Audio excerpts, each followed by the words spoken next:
We all know the feeling of pouring everything you have into a problem only to end up exactly where you started. You spend days spinning your wheels on an endless list of frustrating, repetitive chores, completely exhausted. When we hit these walls, our natural instinct is to just grip the steering wheel tighter. We assume that if we push a little harder, our sheer willpower will eventually break through the roadblock. It turns out that specific brand of modern burnout is thousands of years old. You can find a perfect mirror for it in the 9th chapter of 1 Samuel. When our heads are down and we're entirely focused on the immediate frustration of the day, that ground-level view keeps us from seeing any larger design at work. Long before he wore a crown, Saul was just a guy dealing with a massive headache of a family chore. His father's livestock had wandered off, and in the ancient pastoral economy, that meant Saul had to drop everything to go find them. This map shows the geography of the ancient Holy Land, divided by the 12 tribes. Saul dragged himself and his servant across this rugged, unforgiving terrain, through the hill country of Ephraim, through Shalisha and Shalim, turning up absolutely nothing. He spent days burning through his energy and resources. Running entirely on his own internal compass, he led himself straight into a dead end. Eventually, the exhaustion wins out. Saul stops trying to force it and decides to call off the search entirely before his father starts worrying about them instead of the animals. Right at that moment of surrender, his servant chimes in with an alternative. Rather than trusting their own tracking abilities anymore, he suggests they go into the nearby town and ask a man of God, the prophet Samuel, for direction. Notice how narrow Saul's focus is here. He is evaluating this entire multi-day ordeal strictly as a massive waste of time and a heavy financial loss for his family. But the text pulls the camera back to reveal something else. A full 24 hours before Saul even arrived at that town, God had already told Samuel exactly who was coming to see him.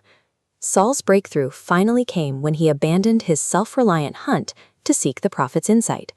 This brings us to a specific theological concept called providence.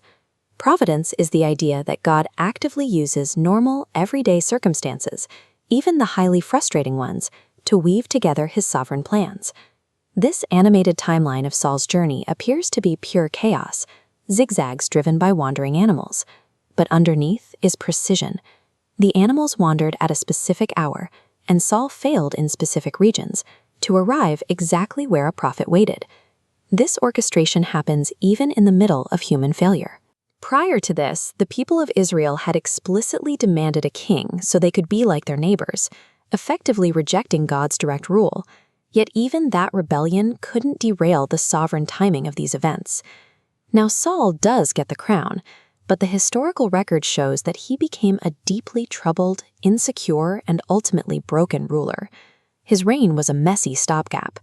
God was using this unstable monarchy to lay the groundwork for the Davidic line, building a bridge toward a permanent kingdom. Saul stumbled into his anointing completely by accident while tracking down some stubborn livestock. But centuries later, Jesus Christ arrived deliberately, carrying a very specific mandate. The first king was an imperfect man desperately trying to find lost animals. He serves as a shadow pointing to a perfect ruler who intentionally stepped into history to seek and save lost humanity. So what do we do with this text on a Tuesday afternoon? First, you stay faithful in the mundane. If Saul hadn't fully committed to the deeply unglamorous job of tracking his father's herd, he never would have intersected with the prophet. Second, you pay attention to the small voices around you.